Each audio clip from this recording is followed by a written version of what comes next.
Hello, magandang gabi po. It's have a beautiful Sunday. It is really God's day today.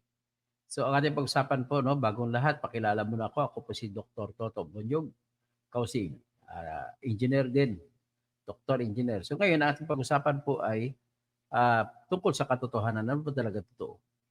May inanunsyo po sa kanyang Facebook page, si Secretary Benhar Abalos, na sumuko na raw hindi, nahuli raw si ah, Pastor Apollo Kibuloy. So with that, wala nang balita. Nagpa-presscon din si General Nicolas Torre pero wala din siya sinabi kung paano. Basta inadvisean lang lamang daw siya na ni Senator ni General Abalos na sumuko nga ba? Okay. So ganito po ang nakuha kong istorya. Base naman po sa mga istorya sa SMNI na balita. Sabi ng SMNI ay sumuko si Kibuloy mula sa bundok papunta kasama mga general ng Armed Forces of the Philippines. So, one thing is sure, wala si Kibuloy doon sa KOJC compound kung yan ang totoo. Pero yan naman ang totoo kasi lumalabas na wala ring alam si General Torre kung paano nangyari. Basta tinawagan lamang siya ni Secretary Abalos na sumuko si Kibuloy. Pero ano ba talaga, sumuko ba o nahuli? So ngayon, sinabi naman po ng SMNI paulit-ulit sa kanila, nakinig ako sa kanilang programa, lalo si Jason Sa, na sumuko sa mga general. Sa mga Armed Forces of the Philippines, nagkatiwala si Kibuloy. So doon siya sumuko sa mga general ng Armed Forces of the Philippines. So yan po ang sinabi nila. So ngayon ang tanong, ano ba talaga? Sumuko o nahuli? Pero one thing is sure, wala siya doon sa tinatag na KOJC compound. Parang yun ang lumalabas. So in other words, wala pala yung kwentong bunker. So ngayon, ang nagbunyi din ang mga SMNI kasi lumabas na daw si Pastor Kibuloy at ayon naman sa kanilang report, which is paulit-ulit din naman, so naniwala naman ako. At base naman sa sinabi ni Nick Torre, General Torre, na tumawag sa kanya si Abalos, na tapos na, no, sumuko na si Kibuloy. So, in other words, as of this stage, I would consider it that sumuko siya. So congratulations din kung hindi rin sa ginawa ni General Torre na pagbubulabog doon ay hindi rin makapag-isip na susuko si Kibuloy. At least ang gusto naman lang palabasin is sumuko siya doon sa mas may tiwala siya sa mga general ng Armed Forces of the Philippines. So yan ang kwento which is subject for confirmation pa. So anyway, whatever happens is tapos na po. Ibig sabihin mag-umpisa na po yung yung paggulong ng Katarugan. Dito na natin malalaman, which is I do believe it is true na talagang nirape ni Kibuloy si alias Amanda. Ganun lang ho kasimple. So kung nirape niya, ano ba talaga ang dapat kapalit doon? Di kapalit doon, kulong, hindi po pwede magiging excuse ang pagiging banal na mga pag-exercise ng iyong relihiyon para sabihin mo na may karapatan ka na manghalay ng babae at sabihin mo alay kay Panginoon. Hindi po pwede mangyayari yan, natatanggapin yan. Ang alam kong alay sa Panginoon ay hindi yung kapalit yung puri ng babae o kapalit ng buhay ng tao. So at least, whatever happens, whatever is true, which I do believe it is more true na paniwalaan ko sinasabi ng mga SMNI na sumuko si Kibuloy sa mga general ng sundalo, hindi sa pulis. So ngayon, ibig sabihin, kung ganon po ang pangyayari, butata, wala pala yung bunker-bunker na sa loob ng KOJC compound. So ibig sabihin, kung meron man noon yan, siguro noon baka meron, pero sa ngayon nawala. Pero kaya sabi ni Jodong Jaguar, na pressure. Sa tingin ko, yan naman, with that, hindi naman tumaas yung pressure kung hindi dinesisyonan, hindi sinugal ni General Torre ang kanyang karangalan dyan. Dahil sa kanyang sugal, na matanggal man siya sa pagkapulis o hindi, yan po ay kanyang dedication at vindication na paniwala niya na nandyan talaga si Kibuloy sa loob ng compound. So, well, kahit nawala si Kibuloy sa compound, what is important is, iyon din, ang pressure na yon ang nagtulak kay Kibuloy na para sumuko. Sumuko daw siya, ayon sa kwento ng SMNI, sumuko siya sa mga general ng mga Armed Forces of the Philippines. So, obviously, kung si Kibuloy tatanungin, wala siyang tiwala sa mga pulis. Doon siya may tiwala sa mga sundalo. Whatever it is, what is important is makikita na natin ngayon ang trial of the century. The first time na magka-trial yung isang religious official, kagaya kay Kibuloy na rangko, bishop siya ng kanyang KOJC. So, dito natin makikita ngayon. Pagkatapos niyan, ang hinihiling ko lang sa pamahalaan ni Bongbong Marcos, i-trial ka agad para magkatuloy-tuloy na. Kumbaga, marathon, ibig sabihin ng marathon, walang tigil, araw-araw. Yan ang hinihiling ng tao na matapos na kasi ang trial nandun naman sa Quezon City. Yung kaso sa Pasig City, ilipat sa Quezon City. Ang kaso sa Davao City, ilipat sa Quezon City. So, ngayon, i-trial na walang tigil. Kung maaari, araw-araw.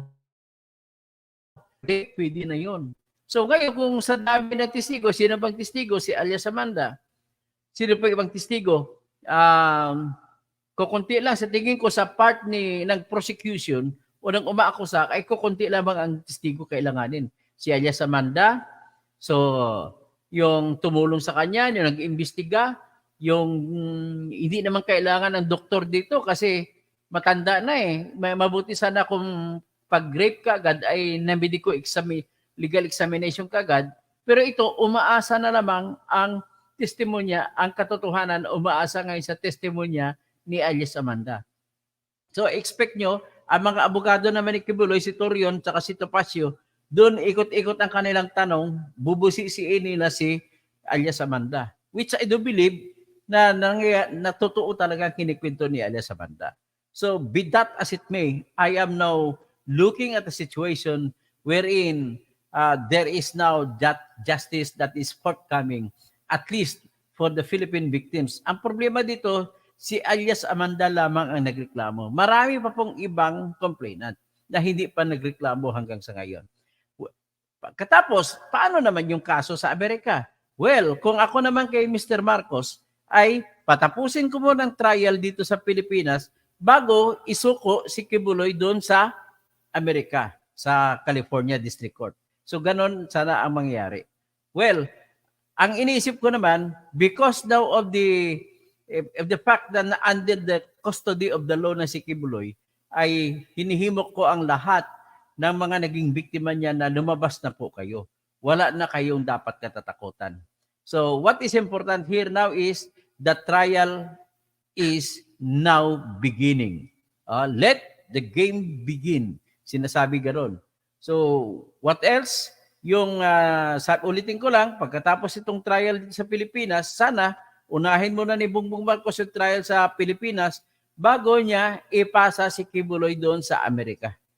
Okay? So, pero wala pa akong balita patungkol doon sa ibang mga co-accused. So far, si Kibuloy pa lang ang sa balita. So, si Kibuloy, in the words of Nicolas Torre, ay tinigil niya na yung kanyang operation doon sa KOJC at sabi niya, time to sleep, matulog siya na mahaba. At tinawagan na daw siya ni Secretary Abalos. Ang exact word, tinawagan siya ni Secretary Abalos na sumuko na. So ngayon, ibig sabihin, malamang ang totoo yun ay sumuko. Pero ayon naman sa KOJC na mga anchor, mga radio SMNI, kagaya si Jay Sonsa, ay sinabi nila na sumuko, nagtiwala si Kibuloy sa sundalo, sa general na mga sundalo, at doon siya nagpasama nung sumuko siya. So anyway, how it happened, sinasabi nga noon sa kasabihan, mahaba man ng prosesyon, sa simbahan pa rin ang dulo noon. Ang kwan. So ngayon, ano naman ang kasunod niyan? Ang kasunod niyan, ang ini-expect ko is sana ang pupunta na naman yun sa question. Saan nanggaling ang mga kayamanan ni Kibuloy na napakarami? Hindi ko lubos maisip kung pagiging pastor mo lang o pagiging pagsulisit o paghingi sa kalsada ng iyong mga membro ay makukuha mo. Biro mo, mahigit sa 6 helicopter at private planes. Andun sa hangar niya, may hangar pa siya. Pagkatapos ang hangar, ibig sabihin, yun ang parking space ng mga eroplano at saka mga helicopter. So kung napakarami, ay saan niya kinuha yung perang yon? Yung isang eroplano lamang po ay kalahating bilyon po ang halaga nun. So kung nakadalawang eroplano siya, 1 bilyon ang halaga. Yun po yung ginagamit niya na malaking eroplano yan, ginagamit niya pag pumunta siya sa Amerika. Noong hindi pa siya wanted sa Amerika, lagi siyang pumupunta doon sa Amerika para pumunta doon sa mga KOJC na nandoon. So, ngayon, although may narinig ka na hinuli yung kasama niya, although kasama sa eroplano, si Kibuloy ng hinuli ng FBI na smuggling ng dollars. Mahigit $10,000 ang dala. So, pero kukunti pa rin yung dolyaris na yun, mga $20 lang at $20,000 lang o kung magkano, kahit sabi pa $100,000, maliit pa rin yan kung ikumpara mo sa napakalaking kayamanan na natunghayan ng bansa nung dahil sa sinugod ni General Torre yung KOJC compound. So nakita natin ang laki ng arena nila. Hindi arena ng Iglesia ni Cristo, arena ng KOJC, ang tawag nila Kingdom. So yun ay 75,000 na tao ang pwedeng umupo. Yung arena naman ng Iglesia ni Cristo sa Bukawi ay 50,000 katao ang pwedeng umupo. So ang arena naman ni Kibuloy ay arena na sarado, may bubong. Hindi siya bukas. So parang Coliseum o kung ano, how do you call it? For lack of better term, ganun pa rin yun. Pero ibig sabihin, ang tansya ko na tatakbo po yun sa hindi bababa sa 10 bilyon ang gastos. Kasi sa ilalim, sa basement niya, mayroong makina ng kuryente, generator na marami na kung mamamatay man ang Davao Light and Power, ay kayang pailawin daw nun ang kalahati ng Davao City. Yung sa laki ng makina ng kuryente nila. At doon din sa basement nila, yung napakalaking aircon system na centralized ang aircon na doon din manggagaling. So napakalaki ng basement lang. Mga nakita ko doon, mga up to 4 stories pababa. Hindi 4 stories pataas. So, pero what is sure here is walang bunker nangyari. So kung walang bunker, at least doon lang pumalpak na may nag-insist na may bunker at walang hininga, walang walang breathing heartbeat, walang heartbeat. Hindi totoo yung heartbeat, kundi nandoon siya galing pala siya sa bundok. So, ibig sabihin kung galing sa bundok, galing siya sa Tamayong. Kasama niya yung mga general ng sundalo, bumaba at sumuko. Yan ang sabi ng SMNI, which is confirmed naman sa sinabi ni General Torre na tinawagan sa ni Abalos na tapos na ang laban. Okay. Ang tawag dyan, pwede kang kumanta na the search is over, you were with me all the while. Ngayon, at least, very happy ang mga tao. What comes next is, saan dadalhin si Kibuloy? Tanong. So, kung saan siya dadalhin, ang mangyari is, tama si Nestor Abrosio, graceful exit niya yan. Kaya ikikredit ko pa rin kay General Torre, kung hindi ginawa ni General Torre yung sinugal niyang kanyang karera, ay hindi ma-pressure si Kibuloy na sumuko. Kaya sa kanya pa rin ang saludo ng bayan. So anyway, ang inisip ko ngayon, nako, saan kaya ikukulong si Kibuloy? Kasunod na tanong, nako, doon din siya ilalagay sa PNP Custodial Center. Magkakapit kwarto lamang sila ni Alice Go. Nandun si Alice Go. Nako, ano kaya mangyayari? So magkakasama, magkikita for the first time si Apollo Kibuloy at saka si Alice Go. O yan, may nakikita si Apollo Kibuloy salita. Hindi naman Apollo Kibuloy pangalan mo. Sabi sa akin, harapin mo kaso mo sa paninira mo. Hindi naman po ako naninira. Nagsasabi lang ko totoo. Basahin ko na lang ang inyong mga sinabi bilang partisipasyon ninyo. Si Pres Perez, magandang gabi po. Si Jana Colonia, good evening po Engineer. Araceli Miyamoto, blessed Sunday. Girly Samanghid, sumuko daw attorney. Wow, trending feed, sumuko. Attorney, sa picture na in-upload ni Abalos, hindi ganon ang nahuli, dapat may pulis. Joel Abiliera, good evening Idol, pa-shout out. PBBM forever. Pres Perez, kanino po pakita inantay para sa latest chismis. Pinasuko daw po, pinasuko, ilustrado, Kabunyog Party List. Okay, hanapin ko yung litrato na pagsuko. May nakita ko kanina na litrato eh. Dali lang. So, ito yung litrato. I-plus ko sa screen para malaman nyo, ito kasama niya ang kanyang abogado. Ang forma ni Kibuloy, isang forma na decente pa rin ang damit. So, ibig sabihin, hindi galing sa underground. Ito si Kibuloy, tingnan ninyo. Yan, yung pagsuko niya. Kasama niya kanyang abogado, si Torion. So ngayon, kung yan ang litrato niya na decente pa rin, ay hindi siya nahuli sa baba. Kundi doon lang siya sumuko lang siya. Ang photo, ito ay litrato ni Benhar Abalos. Sa kanyang Facebook lang pala pinunot. Pero hindi natin alam kung sinong kumuha ng litrato. But then, the issue whether sumuko o nahuli, ay klaro na tayo na hindi siya nahuli. Siya ay sumuko. At ang sabi ng mga SMNI sa balita nila, siya ay sumuko sa mga sundalo ng mga ating sundalo. Doon siya daw may tiwala. Hindi siya sumuko sa pulis. Doon siya sumuko sa mga sundalo. So, okay. Kung gano'n man, whatever is, hindi na mahalaga yon. What is important is, ay at least nandyan na siya ngayon. Magkasubukan ngayon, alamin natin ngayon kung totoo sinasabi ni Kibuloy na inosente siya. But I doubt, ladies and gentlemen, the way I assess the testimony given by Amanda, alias Amanda, or the person or the lady named Bliselda Sanchez Portugal, ay talagang hinalay niya si Bliselda Sanchez Portugal. So with that, sa totoo lang, ay dapat makulong talaga din si Kibuloy. So ngayon, ilang taon siya ngayon? 74. So plus 20, 94 years old. Kung 20 years siya makulong. So paano yan? Mabubuhay pa kaya yan? Sa tingin ko, mamamatay na lang sa kulungan si Kibuloy. Sa tingin ko.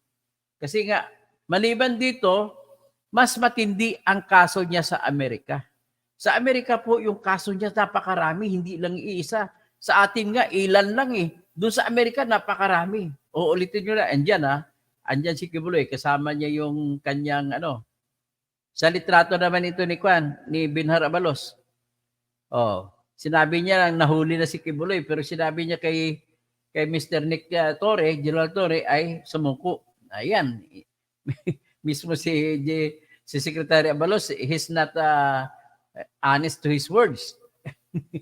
Alam mo sa ngayon, itong istorya na to, importante dito kung sumuko o hindi.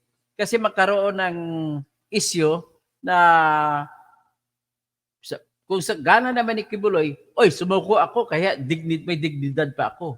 Pero kung hinuli siya, wala siyang dignidad. Ganon na number one income dyan na makikita natin. Pero anyway, pasalamat tayo sa lahat. So at least sumuko na siya. Ay, salamat. So ngayon, ang unang trial, lahat ay sa RTC ng Quezon City. So bali wala na yung temporary protection order kasi umalis ng pulis. Bali wala na rin kung null and void din ang desisyon ng Court of Appeals kasi wala na, tapos na. Wala na mga pulis, umalis na. So bali wala na lahat, dito na ngayon magpo-focus sa trial. So alasahan nyo, marami ang dadalo niyan, marami manunood sa trial yan sa Quezon City. Sigurado ako kada hearing yan, mapupuno yan dyan sa marami magrarally sa mga taga-QGC, marami din magrarally laban sa mga ginawa ni Pastor. Alalahanin mo, ang issue dito nakadikit kay Pastor Kibuloy ay hindi lamang kay Kibuloy, kundi pati issue ng bansa. Dikit ba kay Duterte o hindi? Ganun po ang kanyan. Kasi hindi natin maiwasan, magkadikit sila ng Duterte, malalagay dito yung kaso ni Duterte dito. But anyway, may issue pa na isa, ano kaya mangyayari doon sa freeze order na nilabas ng Court of Appeal sa mga kayamanan ni Pastor. So ngayon, nasa abogado naman yan ang pagsagawa kasi kung ako naman abogado niya, simple lang magagawin ko. Mag-file ako ng petition sa Court of Appeals at sasabihin, hindi po akin yan. Ang may-ari ng mga property niya ay simbahan. Ganun lang kasimple lang yan. So, walang magagawa ang Court of Appeals kung sabihin ni Kibuloy na hindi sa kanya yan. Kung may pangalan man ako diyan, panahon ng ako pa ay head pastor, pumipirma lamang ako. So at kung ako head pastor, pumipirma at bigay ko na sa iba ng may-ari, sila na ang may-ari niyan, hindi ako. So ang may-ari niyan simbahan at hindi ako. Ganon kasimpleng argumento ni Kibuloy. So whatever is, so at least ibang larangan naman yan. Pero pinaka-importante ngayon sa mata at isipan ng lahat ng tao ay malaman natin ang kwento kung paano niya talaga hinalay si alias Amanda. Si Diana Colonia, good evening po. Araceli Miyamoto, nabasa ko na pala, no? So, wow, trending PH, sumuko Torni sa picture na pinupload. Joel Abiliera, good evening, idol po. Shout out, PBBM forever. Tapos, Pres Perez, kanina po kita hinantay. Ilustrado, Kabunyog Party List, Raul Sazar, sumuko sa ISAP. Sa ISAP sa sumuko. So, ISAP compound, wala sa QGC compound. Sa Oppenheimer, Ruel Cagbay, Amy Coy, pasuotin na yan ng orange t-shirt. Kung si Alice ko pinasuot ng orange, pasuotin nyo na ng orange ng PNP CIDG. Helen Bagyo, gandang gabi po. PEC 0925, good evening, Attorney General Dr. Toto Kausing. Pinusuko ng mga Duterte yata. Okay lang, dapat naman ganun-ganuin nila. Lina Agustin, sumuko siya. Congratulations, General Torre, salot PNP. Raul Salazar Torre, katakot-takot na ang kaso na abutin. Di bale, tulungan ko si General Torre sa pagdepensa sa kanya. Magbibigay ako advice. Ilustrado, mahina po net news in Toto. Mahina ba net ko? I don't think so. Kung mahina, tingnan ko. Mahina ba? Hindi naman nata mahina. Anyway, nagbabagsak-bagsak lang siguro. Converge ang ginagamit ko eh. James Tios, Danny Agpalo, of course, due to persuasion of PNP, that's why he surrendered. According to the news, he came from the compound. Ganun ba? May banker talaga to rin. May banker daw, sabi ni Girlie.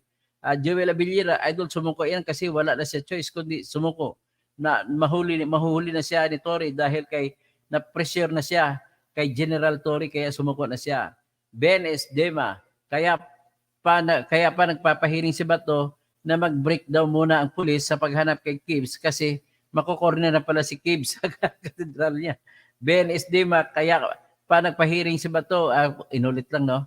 Ernie Coy, BST, harapin niya lahat ng akusa sa kanya. Congratulations, General Torre at buong kapulisan. Ben S. Dema, kaya pa nagpapahiring si Bato. Yun, ulit yun.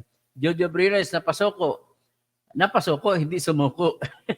Benny Badas, Bres Pires, paano po niyan mga nasira? Bayaran ng pulis yun na lahat ng nasinira dyan. Gano'n na kasimple lang yan. All walks of life flags. At least didepensa ng mga legal team ni Kibuloy sa korte. PEC 0925, to see is to believe. Another PEC Filipino go whopping Alice Go Circo. So, yung kay Alice naman, welcome. Ito naman, ano ba lang welcome akan? Parang Wigbert, mga kasamahan na po. Papuyan niya. Maruha Rabon, hihi, Yakan Blues sa mga DDS at mga bayaran troll. Wigbert, congratulations, General Torre. Attorney, don't believe the SMNI. That's pro Kibuloy. The US is waving. Andyan sa US. Buena Balbiron, Carta, Congress, General Torre, and to all PNP. Disbarroque. Tapos, noto pro China, Justice All EGK Building, yes to ICC jail.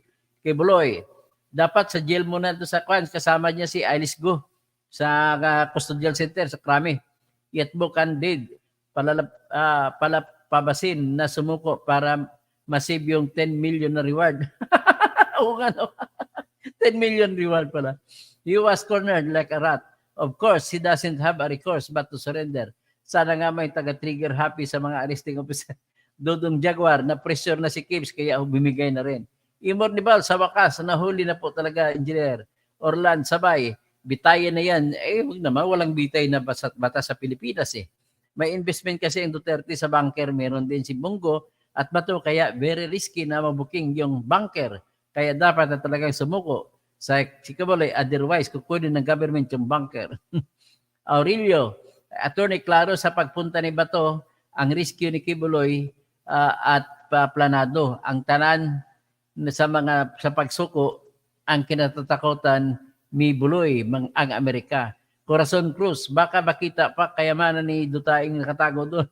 Michael Abikera, hindi sumuko, na huli talaga, wala nang lusutan. Si Kibuloy, checkmate yan. Kay General Torre, Ron Flores, sumuko or hindi, nagsinungaling si Sara. At iba pa, nawala daw siya sa QGC compound, obstruction of justice. So, Helen Lee, ano pa kayo meron doon sa bunker na yon? Bakit oras na lang ay mabubuksan na sa kapa, masumuko? Tapos, sabi pa, ano pa isa? Sa Ron Flores, nagsinungaling si Sara at si Fernando Rafael Fernandez Cuervo. Hep, hep, hooray! Danny Agpalo, the US is waving. Ayan, malapit ng Amerika. Josie Samon, nahuli, hindi sumuko. Ayun. Benny Badas, dito pwedeng senador si Kausing. Rondi Reyes, buti na lang, hindi nagpatalo si Gerald Torre. Kahanga kahit pinagtatawanan. Good evening, Sakura 35. All Walks of Life Vlogs. Cult ideology si Kibuloy, nag-alay ng anak si Abraham, si Isaac, hindi ialay ang puri kay Kibuloy. Ben Esterma, toto sa KGC siya nahuli, sabi ni Tori. Ganun ba? O sige, tingnan natin kung paano yan. Maruha Rabon, yak mga didiis ngayon. Sumuko or hindi, nagsinungaling si Sara at iba pa. Wala na tayong hindi na, sa totoo lang, hindi na mahalaga kung sumuko o hindi. Basta importante, nandyan na siya sa kamay ng batas. Galing sa bundok, bubaba, mali si Torre, wala sa KOJC. Yun daw, galing sa bundok. Fernando Rafael Fernandez Cuervo, will the Philippine government hand him over to the FBI? I don't think so. Na i-hand over sa FBI. Si PEC 0925, PACU will find a loophole in the system. So anyway, kung ganoon man ang mangyari, at least, one thing is sure, magta-trial muna sa Pilipinas, bago natin ibigyan ng Amerika ng katawan ni Kibuloy.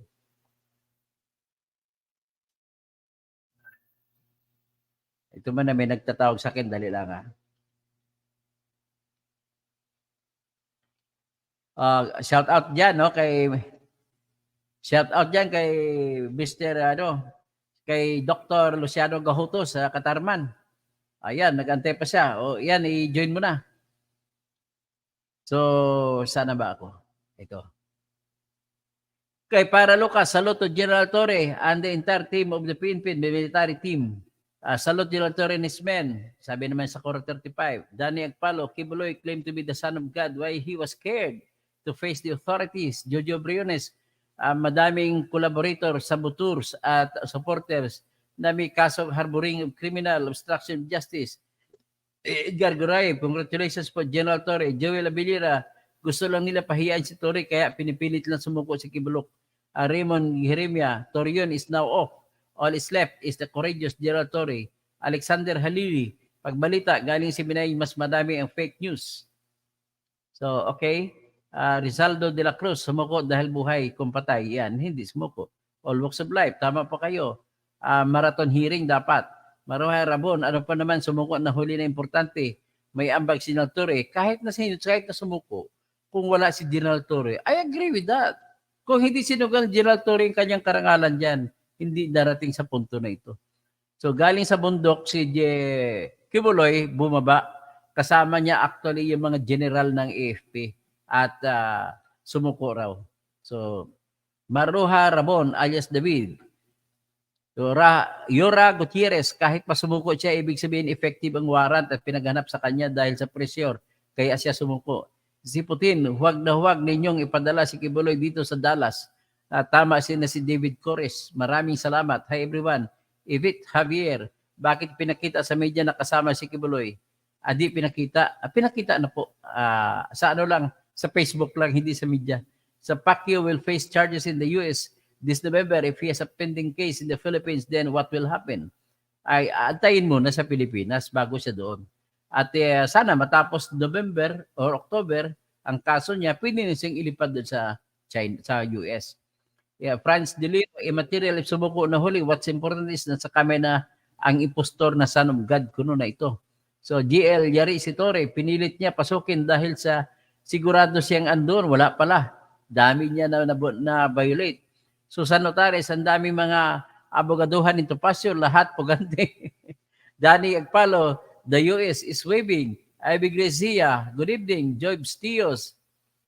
Tapos thanks God, no? Tapos Ron Flores, sumuko or hindi, nagsinungaling si Sara. Okay. Randy Reyes, Rodolfo Navarro, fake news katoto pag galing si Siminay. Okay lang, Jens Ban 007. Sumuko na huli, same thing lang yan. Okay, tama. Indoy Sabado, for senator, pa-ambisyoso. for senator pa, ambisyoso. Sinasabi sa kan, ambisyoso ako. Helen Lee, mas mabuti padala sa US, si Pacquiao. Wala na talaga siyang kawala.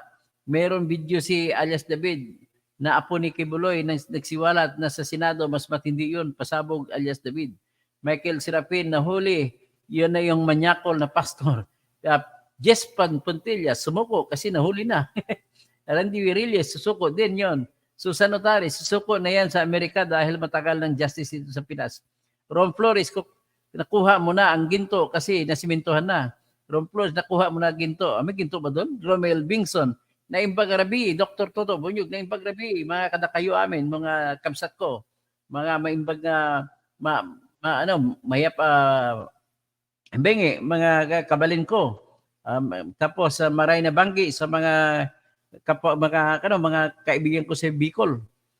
Mga maupay nga gabi sa mga waray-waray, maayong gabi sa tanang mga Cebuano. Maayong gabi sa tanang nga Ilonggo.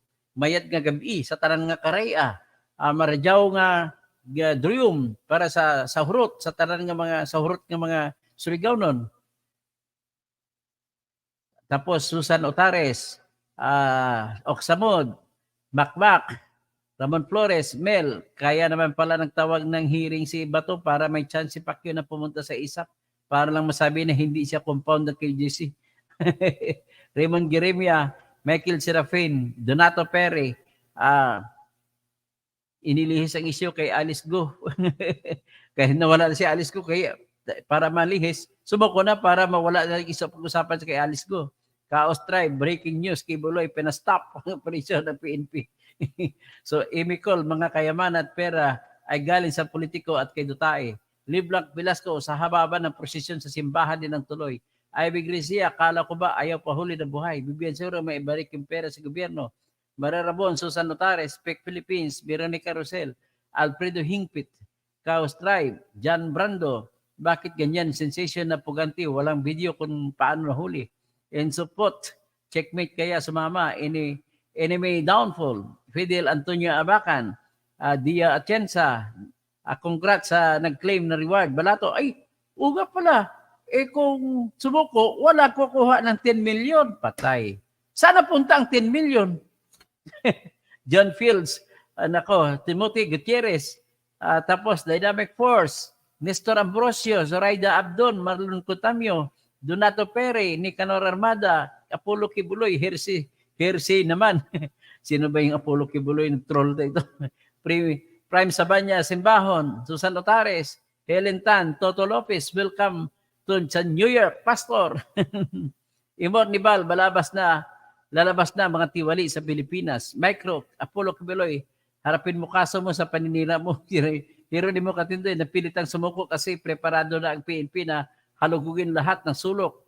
Apollo Kibuloy, Tolitz Calderon, Annalyn Prado, Manuel Bautista, James D. Lagrosanes, Pres Perez, Enemy Downfall, Elmo Almonte, Marodja Rabon, Nestor Ambrosio, Robel Bengson, Armando Fermil, Philip Sagalla, Dynamic Force, Raymond Jeremia, LB Fulgencio, Wilfredo Martin, Susan Otares, Vic TV, Lynn Mariano, Nison, Pic 0925, John Patrick Timisa, huli na yung iba, attorney, wag yung mga kailangan na naman hulihin sa ICC ang dapat susunod. Dapat mahuli na rin si Bantag. Jacela Namo, DDG Imya, baka ayaw pansinin ang pagsuko ni Idol na mag-focus kay Torpas instead kay Alice. Maximo Dakaya, Pineritong Sudan. Hindi na importante kung nahuli o sumuko.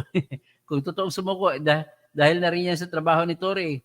Good evening, Senator Kausing, John Cinco, Kibuloy, andito ka pala, may kasama ka pa na pastoral. Vivian Cerebo, VIP treatment yan, Engineer Toto. Tama, si Rinaldo Salazar, Guantanamo, sa Guantanamo, ikukulong yan, kasama yung mga Taliban. Ray Madulin, si Tory, pumuti na daw. Maria Teresa Bucolan, next Nizon. Tapos si Raymond Ramona Inguito, salute to General Tory, Lynn Mariano, Bantag. June 317, dapat mahuli na rin si Bantag. Nina Pacolyos, good job sa mga pulis. Jan Flores, labas na pag nagsasabing nasa langit si Kibuloy. Helen Buenzalida, Jose Opilas, great achievement. Medi Posterlosa, Melissa Nazares, Nizon, Ricky Mantili, Romel Garcia, Polinario Torres, PEC 0925, Dynamic Force, Ivor Nibal, tapos Sir Sakugig Andulatak, Catalonia pala to, Vivian Sarimo, Reacts, reminder, don't forget your favorite shampoo, Quibs, Peneritong Sudan, Maximo Dakaya, Chining Painay, Lynn Mariano, Jun Kabinbin, good evening Kabunyog, Presinya Hayag, Malo Vigilancia, Jan Flores, labas na nasabing nasa langit, Viva Mamsi Lawrence, German Aguirre, Jim Dream, Dynamic Force, Ramona Inguito, Liloy Julie Kasi, Kasyong Provinciano. Pinakita mo na yung isyong judge together with the living body. Ayan na. So hanggang dyan na lang tayo at maraming salamat. At what a beautiful Sunday. Sunday is really beautiful now. So let justice be served to the who deserve it. So, hindi lang si Amanda, marami pang ibang biktima, kaya lumabas na kayo, pumasok na kayo, at kasunod nun, dadalhin siya sa Amerika. Yun lang po. At ang huling tanong, kanino mapupunta ang 10 milyong piso na pabuya para kahuli ni Kibuloy? Magandang gabi, Kibuloy!